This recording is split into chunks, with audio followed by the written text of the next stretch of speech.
All right, well, welcome back. As I've explained to you, I've been in this business, I've been in the medical business since 1968. So that's been a long time. That's many years that I've been at this. And my primary goal when I first got involved in dietary change, you can certainly call it a low-fat vegan diet if you want. I call it a starch-based diet, was just for my patients. All I cared about was my patients. I mean, after all, I was a doctor. I just wanted to help people get well. And I was completely oblivious to the other issues. Animal rights, somebody would come in and talk to me about animal rights. I thought that was a pretty airy-fairy thing. Don't bother me about this. What do I care if, 10 billion cows get killed? The environment, I had no idea about the environment. As a matter of fact, I look back with shame at some of the things that I used to personally do. I felt so strongly about that I put a chapter in the new book, The Starch Solution, called Confessions of a Fish Killer. I used to be a fish killer. I was a cow killer and a pig killer and a planet Earth killer. That was my own narrow focus about things, and fortunately I'm still not that narrow in my thinking. I have a broader perspective of what's going on. I think grandkids was part of the reason this happened to me. Our first grandkid was 10 years ago. And if any of you have been in that situation when you've gone from parents to grandparents, you see how your whole perspective in life changes. It's now about the future. It's now about the grandkids. And then I started thinking seriously about the environment and what are we doing? And I looked at how little effect that I personally had with my message about good health and changing your diet, and I saw how ineffective that was, and I saw how well the animal rights people were doing with their message. And then I thought about the potential of the environment. After all, I mean, things look pretty bleak if you seriously look at them. And everybody can relate to that. Everybody, I would think, could relate to saving planet Earth and the environment. I would think so. It was probably about 5 years ago that I got very serious about eating the planet to death. And it's gotten to the point where I can honestly tell you I care more about that than I do about curing somebody of diabetes or reversing their artery disease. I still get great enjoyment out of that. But it doesn't have near the importance to me that has saving the future for my grandkids, and that has to be done with the environment. And I think about the things that I can personally do, and I've done some of these things in my own life. I've stopped eating the animals. I have great respect for what's going on in the environment, and I want to have even more respect.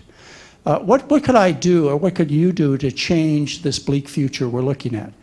I know you bought a Prius. You turn off the lights. Those are all good things. But what else could we do tomorrow, all of us, if the world got serious about saving the environment? What we could do is change our diet. And so any chance I get to bring a speaker here to talk to you about what I think is more important than anything else, which is saving planet Earth, I take that opportunity. And along my road of travel, some of the most important things that I have run across were the World Health Organization document, 407-page document called Livestock's Long Shadow, which was published in 2006. The most important document that I have ever read that said 18% of the greenhouse gases were due to what we eat. And then I got even greater shock, and that's why I invited our next guest to speak to us. World Watch Institute told me, you're wrong, it's not 18%. It's over 51% of the greenhouse gases are a direct result of choices that we could make different tomorrow, or today, or this afternoon, which is what we eat. And so with great passion and extreme interest in hoping that this man's message carries far beyond the walls in this room and really gets us to change the future, I would like to welcome Robert Goodland to tell us about the environment. Thank you. Thank you. Thank you, John. And thank you for all your wonderful team, too, for putting together such an efficient as well as pleasant conference. Heather and Toussaint and Daryl and all the people that have wired me up with my life support systems. And meeting some of your distinguished guests like Mr. and Mrs. Wheat from the Millennium Restaurant is just so encouraging. I'm only going to speak for a short time, and I'm only going to be here for 2 days anyway, much to my sorrow. But I've left what I've got to say, I hope, extremely well thought out and precise in this document, happier meals, eating greenfully, and chomping climate change, and a lot of scientific references at the back. My email's on the front, so anything with which you disagree, please email me, any suggestions too. I was 23 years the environmental advisor in the World Bank in Washington, D.C. It's a branch of the United Nations. And one of my main goals, well, a first goal was to stop them doing something which seems now so black and white and such a no-brainer that you just won't believe me. And that was, they used to invested a lot of money lending for increasing tobacco production, can you believe it? And it took me 10 years to the day before I got a mandatory policy passed prohibiting use of World Bank funds to finance tobacco production. And one of my next targets was stopping the bank investing in large-scale livestock, particularly from the Amazon basin, where I... Thank you. Particularly from the Amazon basin, which is where most of China's beef comes from now. I misspent most of my youth in the Amazon, tromping up and down, and I love the place. And so it was such a shame to see it cut and burned, often by slaves, according to the Brazilian government, and then put over to cattle pastures, which only last 3 years because the soils are so weak that the cattle eat everything, then they have to cut down more forests, so it's totally unsustainable, besides all the health effects and the slavery and the fact that it was all Indians' life support system, the forest, and they didn't care about the Indians either. And right towards, just before I retired, I managed to get them out of large-scale livestock financing. But unfortunately, I think they've regressed since then.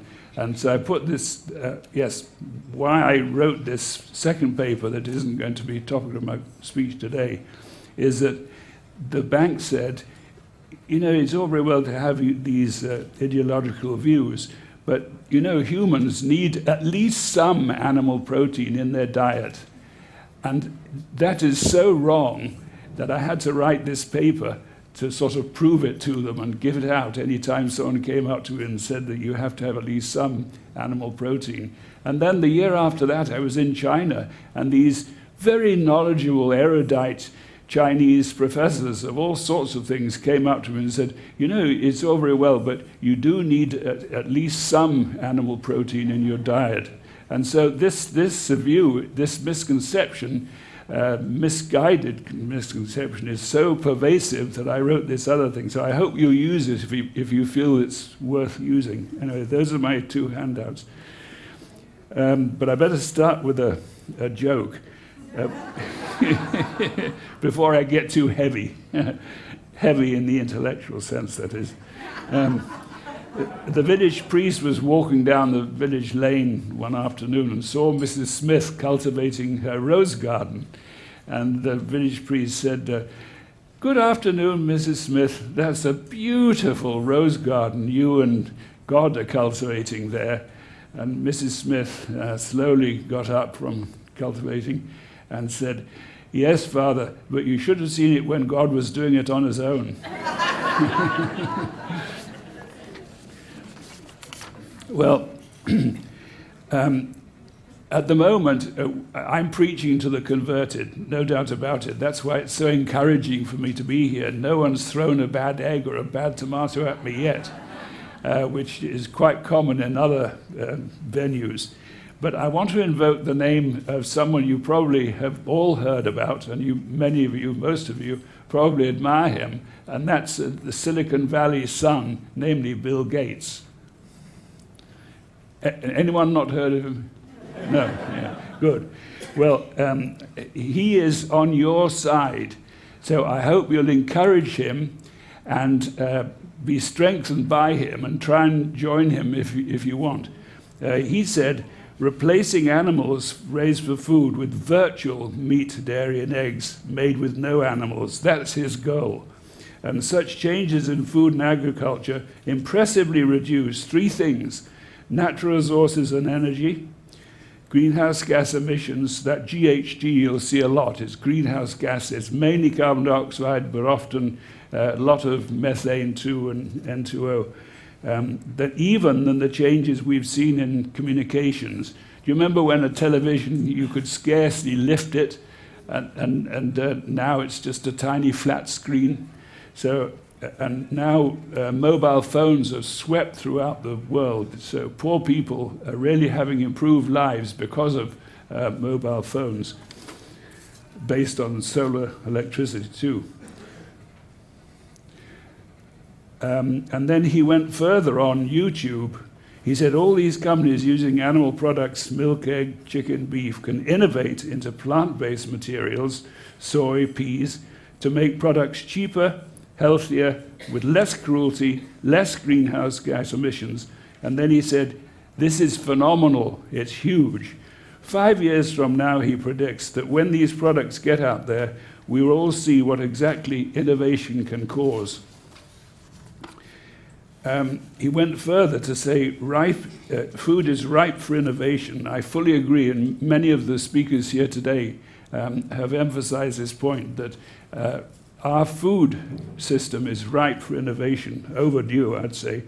And Bill Gates and his other Silicon Valley millionaires are now betting money on his vision that food is ripe indeed for innovation. And his key point is making regular foods using plant-based materials emitting far less greenhouse gas. And he said, while it's not mainstream now, he predicts that it will be by 2017, which is very near. I know that my talk has sort of changed gears. I was extremely pleased to hear all this morning's speakers who really taught me such a lot and inspired me and encouraged me to keep on, because sometimes it's pretty hostile atmosphere out there. But my talk is not so much on nutrition, it's on how a change in your diet, and I submit I'm going to say it's a rather modest change, is possibly the only way to prevent climate catastrophe. That sounds a pretty strong prediction, doesn't it? But I hope you'll bear with me and tell me if it holds water at the end of my talk. My co-author, who aids and abets me, Jeff Anhang, we both come from the same old school tie, McGill University in Montreal. But he couldn't come, unfortunately. But you write to him anytime you need some really technical encouragement. We analyzed World Watch's FAO, Food and Agriculture Organization's calculation that 18% of anthropic man-made greenhouse gas is from livestock. We recalculated as 18%, and we were staggered with our own conclusions. We found that it wasn't 19% or 17%. On our calculation, it says it was a whopping 51%. And all our assumptions to get to 51%, we went through them many times, one by one. They're all a bit conservative. If we had any doubt at all, we erred on the conservative side and took a lower figure. But even so, it's 51% according to us. And this, we were vilified because of this prediction. This is just laughably wrong. No, I'm not going to spend any time refuting you. It's so clearly wrong, and you shouldn't have published anything like that. We stick by it. And year by year, more and more people come to the conclusion. We got a United Nations UNESCO cattle study from Asia saying that it was between the two figures, between FAO's 18% and our 51%, and they discovered in their method of doing it under Asian livestock conditions, it was nearly 40%, not quite our 50%. And then another one in Canada said, yes, it's between 40 and 50. And so the world is coming to believe that the livestock chain, it's not only livestock, it's a whole chain that starts with cutting and burning forests, particularly in the Amazon, and putting ranches on for 3 years and then doing the whole cycle because the grazing can't be eaten after 3 years. The soils are so infertile. So when we did our recalculation of FAO's work, FAO is a huge organization, multi-billion dollar annual budget, and of the order of 10,000 scientists and economists, a lot of resources. Whereas Jeff Anhang and I work on our own. In fact, his bosses don't like him working on this 51%, so he's suffering under a gag order at the moment, which is such a pity. But there's bureaucracy for you, right? We say that the only pragmatic way to reverse climate change by 2017 is to replace 1/4, 25% of today's livestock with better alternatives. That's the sort of key finding we have. Let me just note that 2017 is when all of the really world's top climate scientists, James Hansen and IPCC and the International Energy Authority, that's when they say is the first tipping point. And it won't be suddenly to July the 1st, 1917, but during 1917, that's when some tipping points will be reached, and many more probably in 2018. So that's the origin of the 2017. And I belabor that point a bit because it's so near.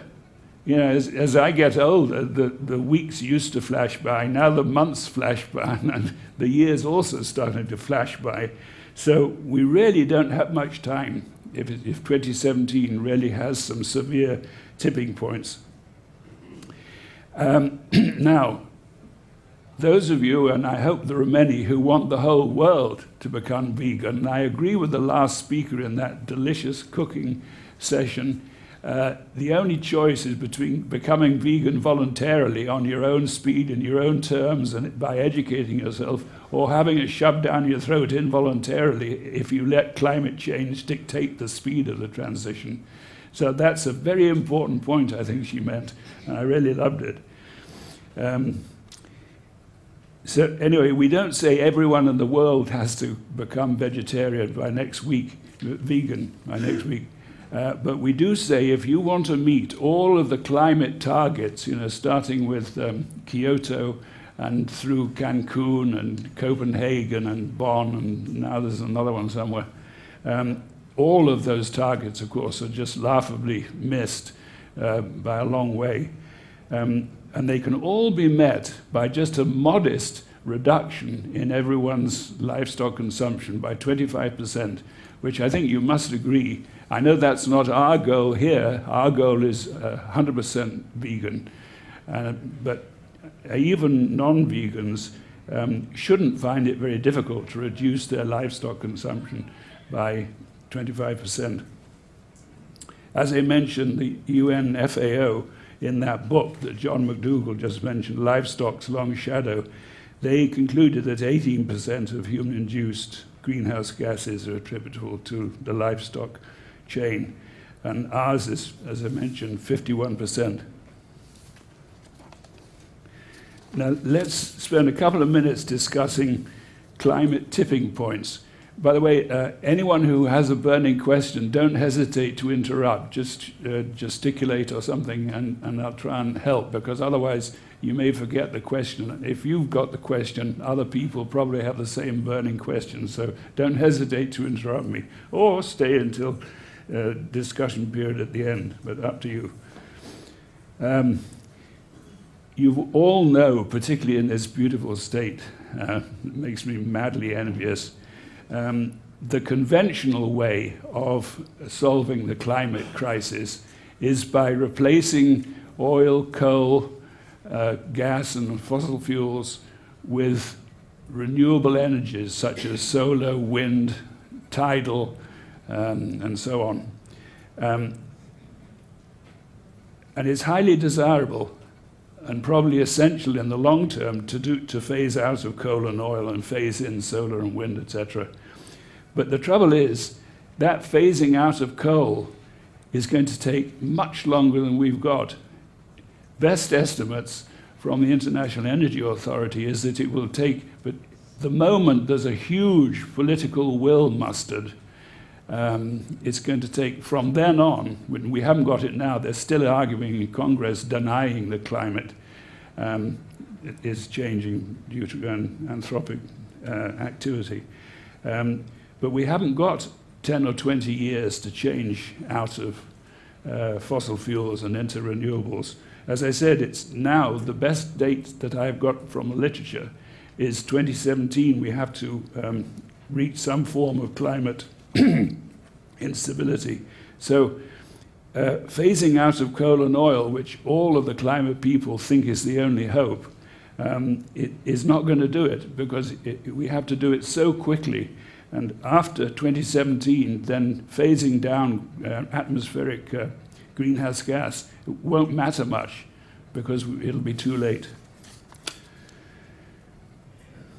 Just to mention a few of the terrible aspects of this.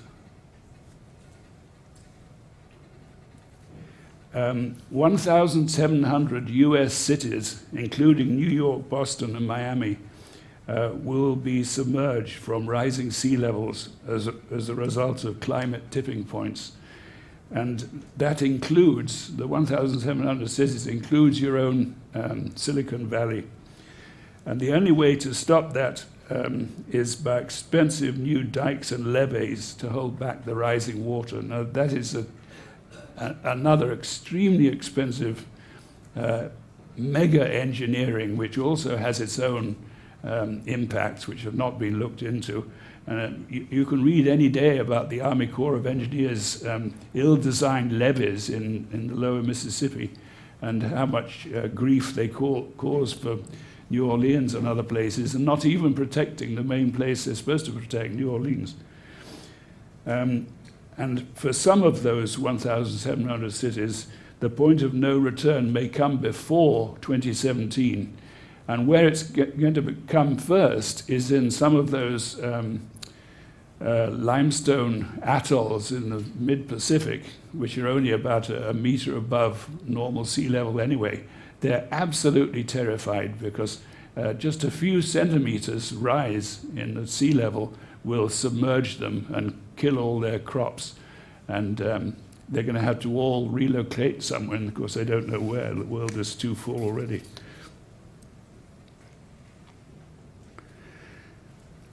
And I mentioned flooding is certainly a very dire impact from climate change.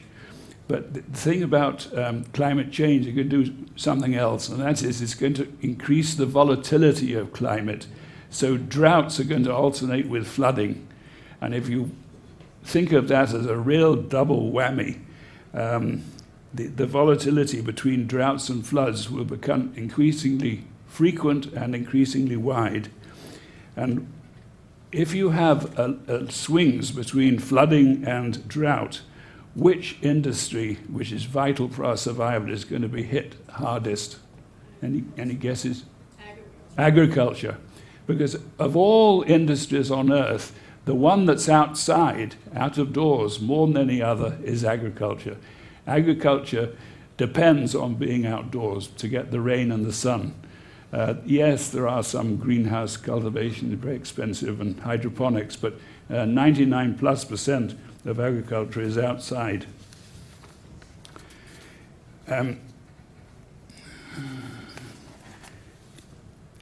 The other triple whammy for agriculture is that 1 degree rise in temperature at centigrade Celsius during a growing season of crops causes a 10% decline in grain yields.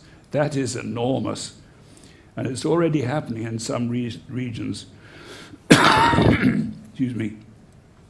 And some studies predict a possible 6 degrees centigrade rise in temperature during this century. That's over 10 degrees Fahrenheit, which implies a whopping 60% decline in agricultural yields. Now, the United States is the world's biggest exporter of food to other countries, particularly wheat. And a combination of severe floods and droughts like the United States and hurricanes like the United States is experiencing right now will mean the United States will not be able to export this huge amount of grain every year to developing countries. So that on its own will cause untold hunger and suffering, and presumably will intensify the movement of environmental refugees. Those are people who because of climate change, can't eke an existence out in their own countries, so they're going to go pouring into whatever country will have them, or whichever country they can get to, rather, without being shot. So it's going to be a really disruptive event. I'm coming back now to the only way to prevent catastrophic climate change before it's too late is by large-scale, quick actions in food, agriculture, and forestry. If indeed Jeff Anhang's estimate and mine of 51% of human greenhouse gases is the answer, then replacing 25% of them with better alternatives by 2017 could avert climate catastrophe. But on the other hand, if FAO's 18% is correct, and these are only the best calculations we can make, and they haven't been disproven by anyone yet. They've been vilified, but not disproven, which gives us encouragement. But on the other hand, if FAO is right, then it would take replacing 67% of today's livestock products with better alternatives.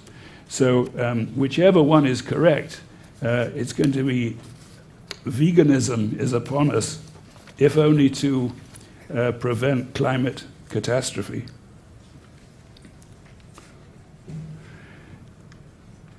I'm sorry to say I'm very pessimistic. There is a long way to go. Now, you all have been in this field longer than I have, and you're doing a wonderful job, particularly for yourselves, in converting to veganism. But on the other hand, most of the world is moving the opposite direction. The world consumption of livestock products is soaring. Not in the United States, it's plateaued, I understand. But particularly in rich developing countries like Brazil and China, the meat consumption is just skyrocketing. And FAO have not got this message yet. FAO is the United Nations, which is supposed to lead on feeding everyone expected by 2025 and 2050. That's 9 or 10 billion humans. And you cannot obviously do it by feeding them meat. They have to move to a grain-based diet. And FAO just doesn't see it, or if they see it, they're keeping quiet about it. FAO predicts a doubling of world livestock to feed 9 billion people who will be alive in 2050. They predict that the production of meat will double between now and 2050. We can't afford today's level of livestock production. And one scientific journal called it a big fat lie, which will intensify climate change, which is rather strong for a dour scientific journal. Climate change is already shrinking world livestock. Disruptive climate is already hammering the livestock in poor countries because the water has gone. Wells are too dry or too deep, and the increased temperatures has decreased the grazing. And so there have been large-scale die-offs of livestock and of their feed crops, and the grazing has gone in every region of the world, as seen as recently as 2009. In some regions, such die-offs reach unprecedented proportions this year, and climate change threatens to make it much worse. Excuse me. Two saints very kindly gave me a lemon, lime, and fizzy water. Cheers.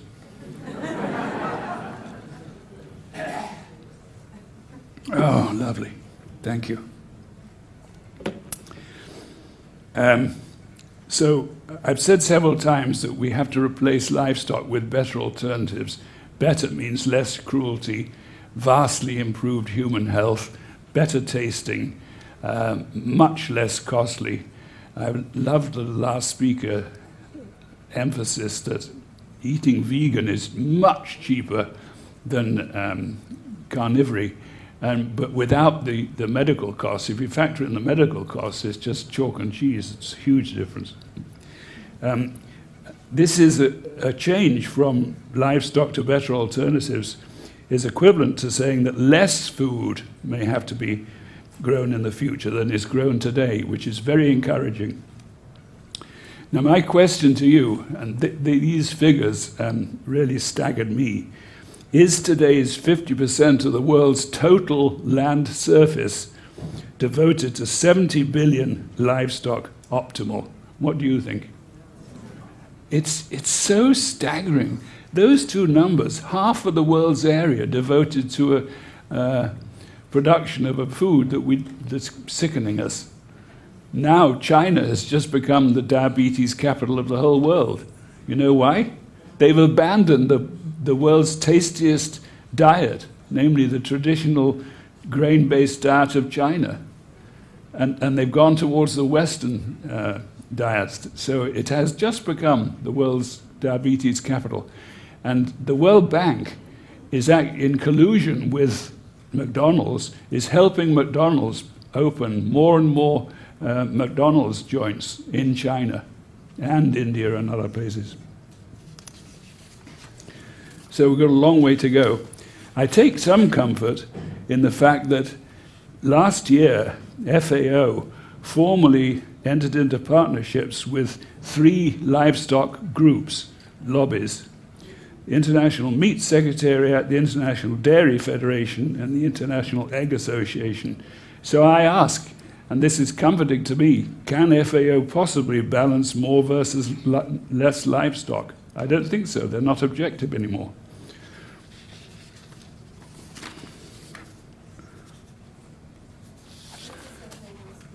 Pardon? United Nations Food and Agriculture, FAO, Food and Agriculture Organization. They're the one branch of the United Nations family that's supposed to have the really reliable views on food and agriculture and forestry. You've all seen in the papers that, was it late last year or early this year, atmospheric carbon recently rose above 400 parts per million. Far above the safe level of 350 parts per million that we've learnt to live with happily for the last few thousand years. The trouble is, once carbon is up there in the atmosphere, it remains there for at least 100 years. In fact, some remains for thousands of years. As I've mentioned, I hope you bought this argument, climate change is urgent. Halting climate change, rather, is urgent. The only real choice is either replacing 25% livestock with better alternatives voluntarily, as you all have commendably done, or involuntarily, due to large-scale die-offs of livestock crops grazing. Now, we come to how to do all this. It's easy to say, well, if we just get the whole world to consume 25% less livestock, but there's a lot behind that, and we have to examine how to make it easy. I really enjoyed all this morning's speakers who were so helpful in advising us all on how to make the switch from carnivory to veganism, and I found that very helpful.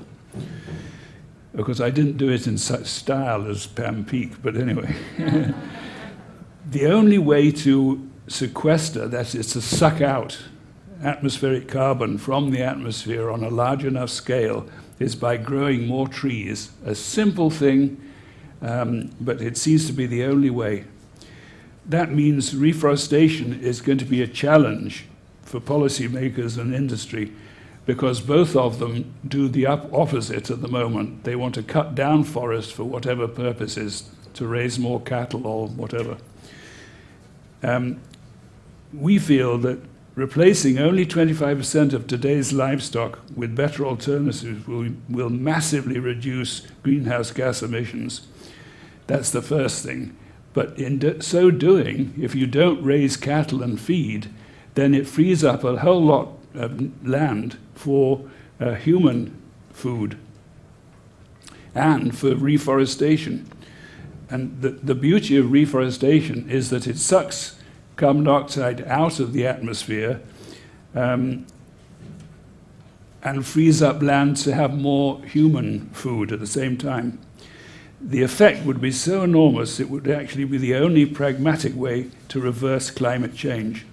No one's thinking about it. They're all focusing, or all the people that believe we have to prevent climate catastrophe, they're all putting all of their chips on the switch away from coal and towards renewable energies. Do you remember what we were taught in high school about the carbon cycle? The carbon cycle depends on photosynthesis, more or less balancing through the years respiration.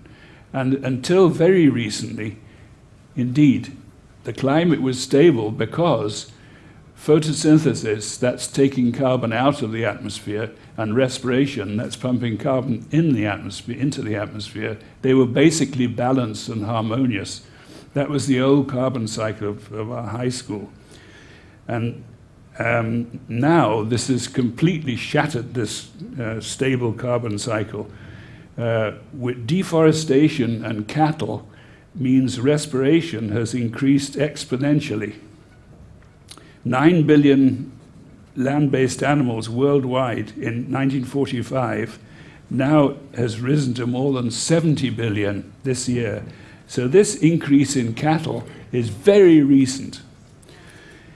Intensive livestock and feed production, plus this large-scale deforestation and forest burning, mainly for cattle ranching, has led to huge declines in both the Earth's photosynthesis and therefore in greenhouse gas sequestration. I just want to change gears very briefly to mention what you all read about in the paper the other day in August about in vitro or cultured lab meat. Did you all read those articles? They're basically based on the stem cells of livestock plus blood serum from calf fetuses, which make the growth medium to culture this stuff. As I mentioned, in London in August this year, the world's first lab-grown burger failed to the taste test.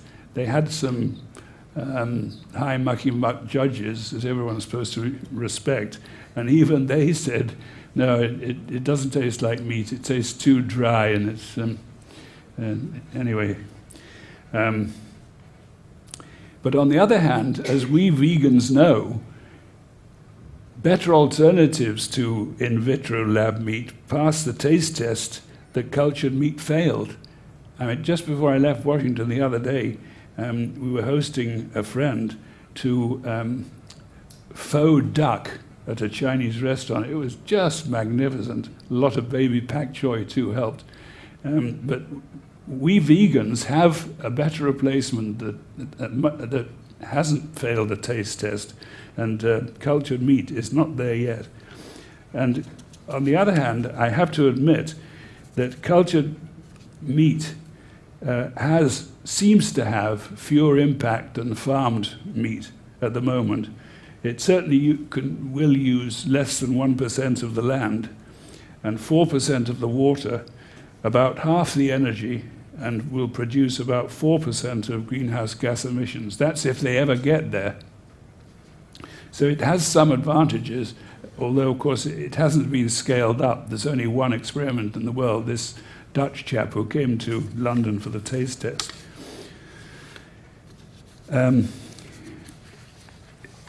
Despite many decades of fairly compelling proof that meat eating causes all sorts of disease in humans, we've already heard them today, diabetes and colon cancer and heart disease and things like that.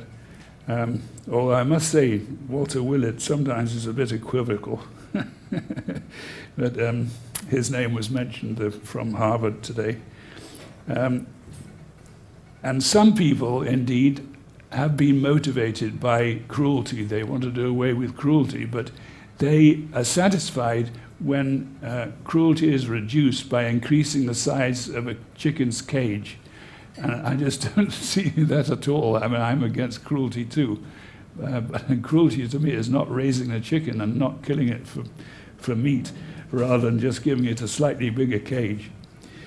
But the International Panel on Climate Change and the International Energy Agency warn that major action by 2017 may be the last chance to reverse climate change before it's too late. That's a sort of bottom line schedule or timetable.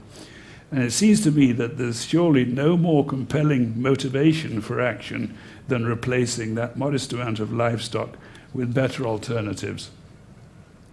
And as I mentioned before, that indeed may be the only pragmatic way to stop climate catastrophe for imperiling much life on Earth.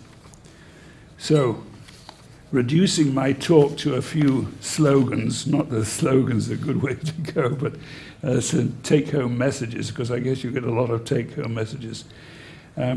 First, halt deforestation and fires from ranching and feed production.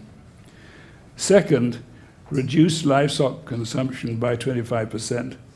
Third, maximize greenhouse gas sequestration by reforestation.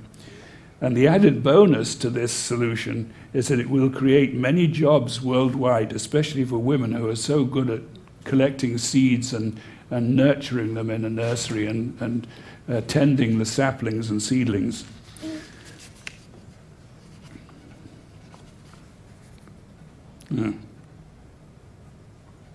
No, sorry. And here is an even pithier slogan to take home. Greenhouse sequestration must exceed greenhouse emissions as soon as possible. Thank you. Godspeed.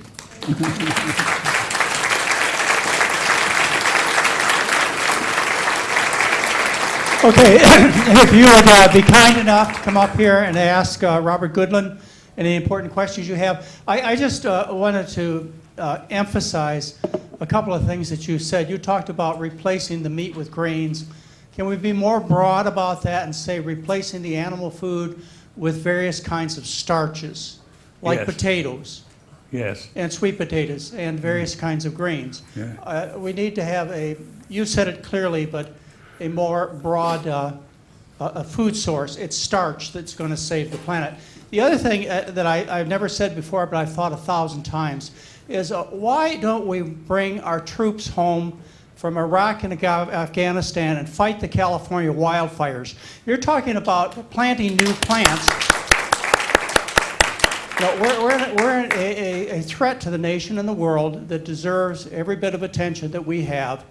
And we have an armed forces out there fighting an enemy that doesn't deserve our attention as much as stopping the deforestation with the wildfire that's going right on in California, which is the 3rd largest wildfire ever reported in California. So add that to your practical points of view. Will do, thank you. Yes.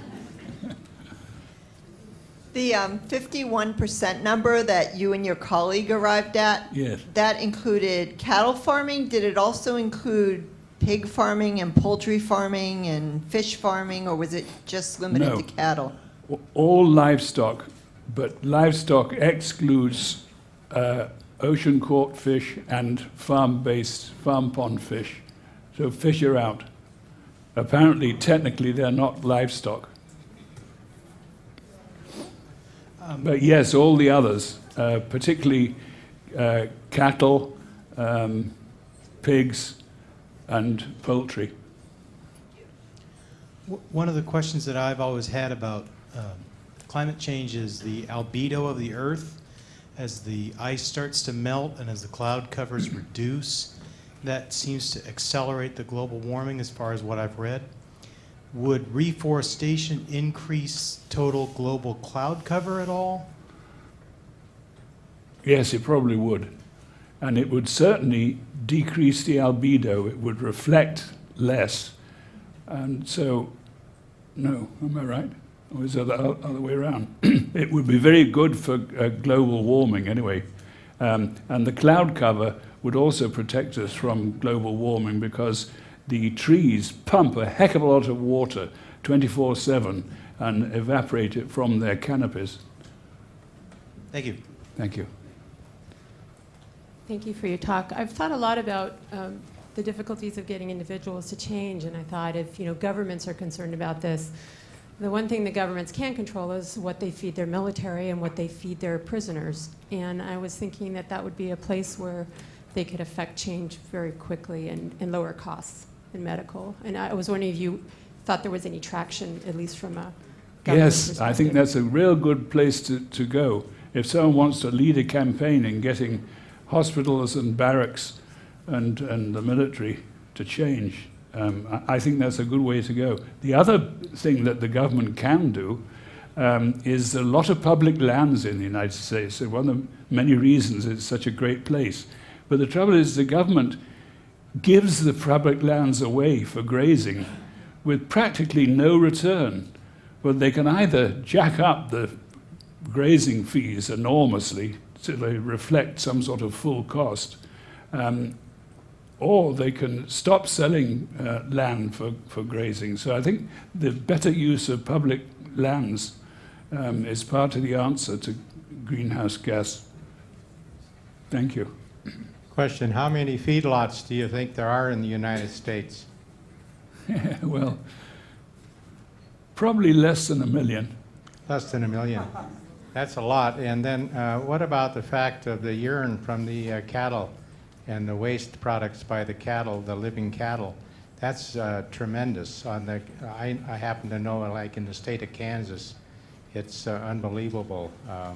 And then the water table out there is dropping as there might not be enough water for some of the farms to have even to drink because their table is getting down to at least 200 feet deep in the earth to reach water. Yeah. Well, all true. Very strong points. I didn't raise them today because I tried to focus as much as I could. But urine produces ammonia, which is a very, very potent greenhouse gas on a huge scale. Water tables are indeed declining in cattle raising areas because cattle uses such a huge amount of water. I think that farmers' use of water is the world's #1 biggest consumer of water. It's not industry, it's not domestic use, it's not drinking, it's agriculture, of which livestock is a big component. And there was one other great thing you said. What was it? From Kansas. Water table dropping? Yeah, water table dropping. No, I remember now it's the sewage, yes. Well, at the moment it's just shot off into the nearest watercourse and causes endless pollution and fish kills downstream. And if it's not disposed of in the creeks, where it causes untold damage for kilometers downstream, and it's impounded, then that too produces a lot of greenhouse gas. And the next one is intensive feedlot cattle rearing depends on fertilizer, particularly ammonium fertilizer and nitrogenous fertilizer, and that releases nitrous oxide, N2O, and that is one of the most worst greenhouse gases. It's more than, I think it's 108 times the power of one molecule of carbon dioxide. So all of those things are very true and very powerful. Thank you. Thank you for your talk. You mentioned that countries such as Brazil and China are increasing in their meat consumption, and I'm wondering if your message, or if someone can reach these governments with the truth about how it will be more expensive. I know they're money motivated is why they're doing it, but it's going to cost them way more, and not just in monetary, but the health of their people and the quality of life and the environment and everything. Is there anything that can be done to reach these countries that had it right to begin with, and now they're getting it wrong, like we've been wrong in America for so long? Well, if there is, please email me. Well, If there is, it's going to be very powerful. But the trouble is, like right here, a lot of people say that you have to eat meat. It's not either or. Of course, most of the world has never touched meat. They can't afford it. But particularly in Congress, you can't mention vegetarianism, much less veganism, because they are convinced that humans need animal meat. And so a place with less culture like Brazil and China, this misconception is even stronger. It's a way to go, but I haven't discovered it yet. so we have convinced other peoples and other nations that it's better to eat meat and that you need meat? Is where they didn't used to believe that and now they do? Partly, yes, I'm sorry. Yes, you're quite right. The United States subsidizes beef exports so that beef importers import more, yes. And the United States gets quite shirty if a country dare say, we don't want your beef. I mean, do you remember during the, what was it? Yeah, mad cow disease. I think Korea and a few other countries said, Japan said, we're not importing US beef. And the US government was contemplating penalizing them with trade sanctions. United States pushes beef worldwide and other livestock. Well, thank you very much. Thank you. Thank you for your talk. Thank and you. all your work. Ah. And we appreciate it. Too bad nobody's listening very clearly. Well, I didn't hear anyone snoring. You said your estimate was 51%, and you said that estimate was conservative. Yes. Could you tell me, off the record, what really do you think the estimate is? You said you were conservative, so Yeah. 51%. What would you say if you didn't have to worry about anybody watching? Well, that number, and look at the old World Watch article for the minutiae of how we recalculate the FAO's figures. It's based on of the order of 25 re-estimations of assumptions, and we estimated based on our knowledge, and each time we did an estimate, we could have erred on the side of exaggeration or on the side of being a bit conservative. And because we're scientists, we erred slightly on the conservative side if there was any doubt.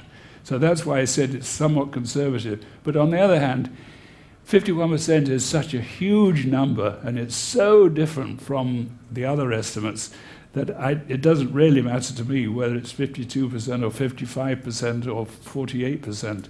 It's just a very big, unacceptably big number, and it makes it so important to tackle the livestock production chain. So if you wanted a better estimate and it went up to 55%, I don't think that would change much. Make it more urgent, but not by much. Does that answer your question? Yes. Yeah. Well, 2017 is pretty close, I think. You think 17%? No, 2017. Oh, yeah, that is, I mean, yes, you're it's right. Yeah. pretty close, and then we'll find out what happens, Yeah. because But- nobody changed their diet. Yeah. But with people like John McDougall getting the message out, and I just was looking in the dining room just before lunch, there are a huge number of people here. So John McDougall actually is doing much more successful work than I ever will. I mean, I published these little papers. I don't think many people read them.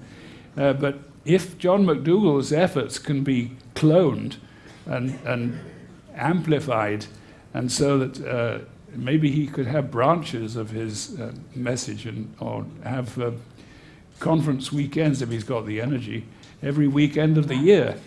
But how can we expand John McDougall's few hundred here today to be a few thousand next month? That will be very influential. Now, if all of you go back home to where you live and get the message out, that's part of John's game plan, I'm sure. Yes, please. I'm a little bit reeling because I've followed greenhouse gas and Al Gore and all that other people that are talking about it, but I had never heard that we have until 2017, which is a little over 3 years away, to reduce this by 25%, or we're going over the tipping point. I'm in San Francisco where we're having an upward swing in the economy, and everybody is talking about the newest way to go spend $500 for meats prepared different ways, and that's just the rage. Nobody, I mean, not nobody, but very few people are talking about veganism. My children, my oldest daughter told me that her female doctor in San Anselmo, which is one of the liberal bastions in the country, told her that she had to give her 3-year-old and 1-year-old meat because they needed the protein. And so I'm wondering, I'm sorry, I'm just so discouraged at the moment.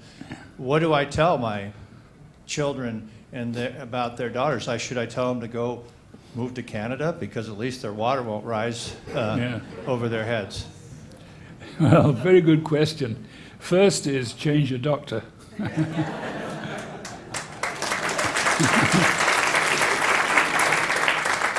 I'm sorry to say that as a profession, right now, doctors have scarcely done one semester of nutrition, and even that was based on 1950 state of the art probably, and they're pretty hopeless.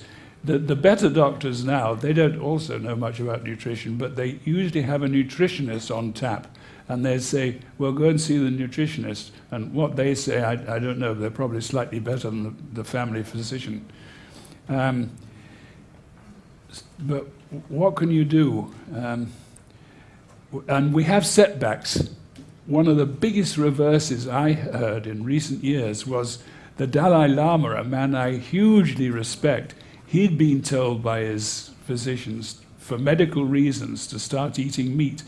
And his whole religion is based on ahimsa, non-violence to other animals. And he's never eaten meat in his life. And to get this poor old gentleman for the first time to eat meat, I think it was a very nasty thing to say, and it will hasten the Dalai Lama's death. So we do have reverses. I mean, we're not getting our message out at all. We're not good publicists, except Pam Peake. But we need to do more than we've been doing. That is very, very clear.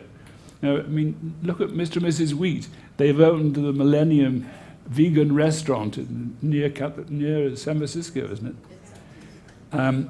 That gets the message out. Everyone that goes there, I'm sure, comes away and said, why don't we come here once a week or once a month?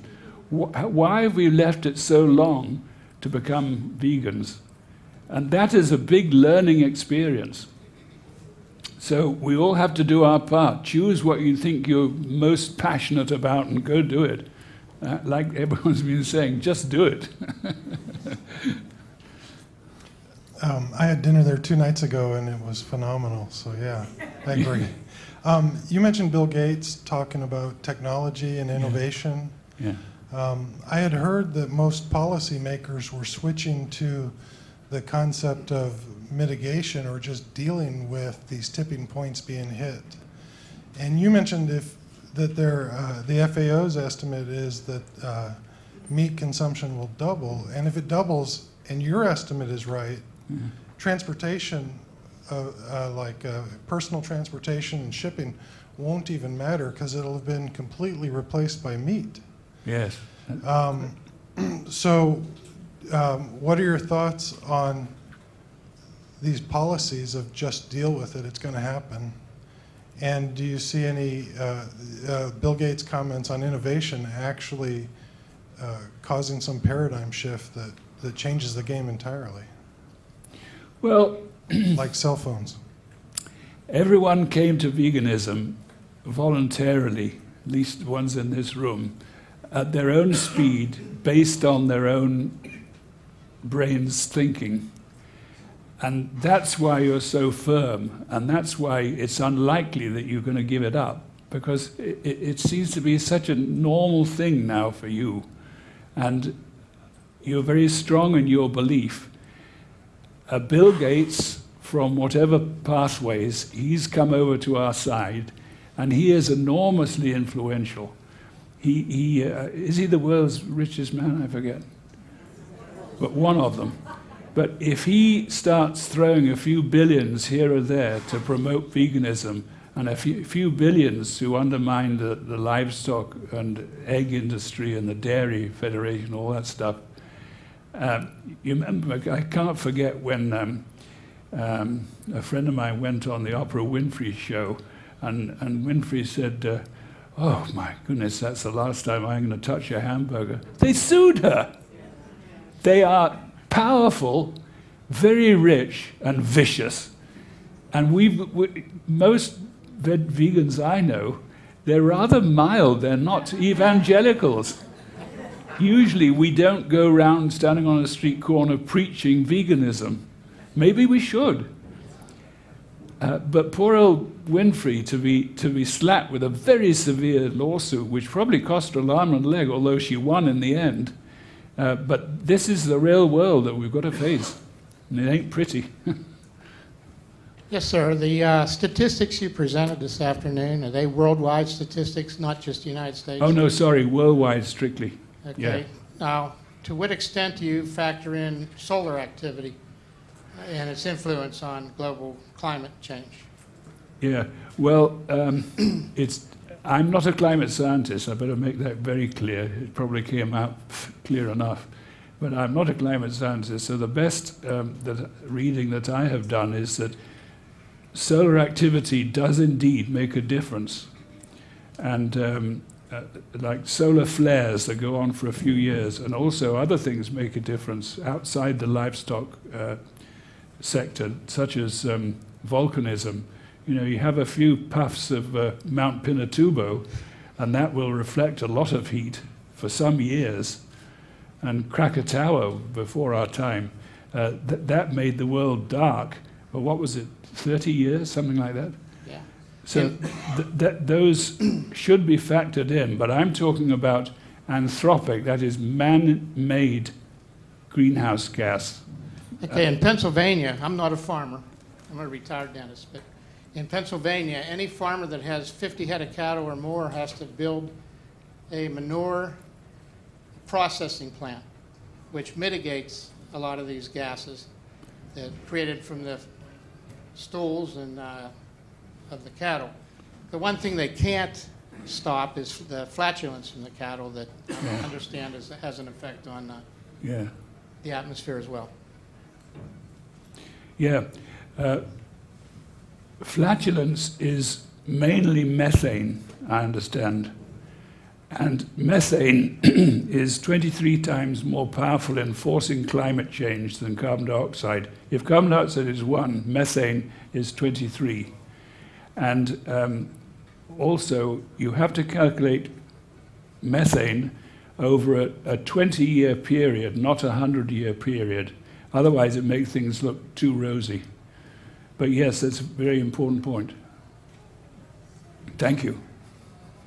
I was very surprised when you indicated that 2017 is going to be such a critical tipping point. Could you please comment again how you arrived at your conclusion that it is going to be 2017 that will be so critical compared to a year further out in the future, like 2025 or some other year? I better say that my calculation with Jeff Anhang was the recalculation of FAO's 18% anthropic greenhouse gas was from livestock, and we calculated not 18% but 51%. I didn't calculate the 2017 tipping point time. That was from Jim Hansen of NASA, or lately of NASA, and IPCC and IEA, what's that stand for? International Energy Administration or Agency. That's where the 2017 came from. I didn't calculate it. And that's only the first of the tipping points. Other agencies have got different tipping points. Does that help? Yeah, that's clear. Thank you. Thank you. You know, Robert Goodland, if the McDougall Advanced Study Weekend was here to win a popularity contest, we would not invite you. Your talk is edgy, but you know, I think it's so important that people face what's going on. It's so easy, because I've been thinking about this since at least 2006, to say, well, things, you know, the skies are still clear and my home is still dry, that everything's fine. So I want to thank you very much for reminding us. Thanks, all of you. Of what's really going on, and hopefully we can take some action. Thank you. All right. So now on to happier things. We're going to have a break and be back with our next speaker.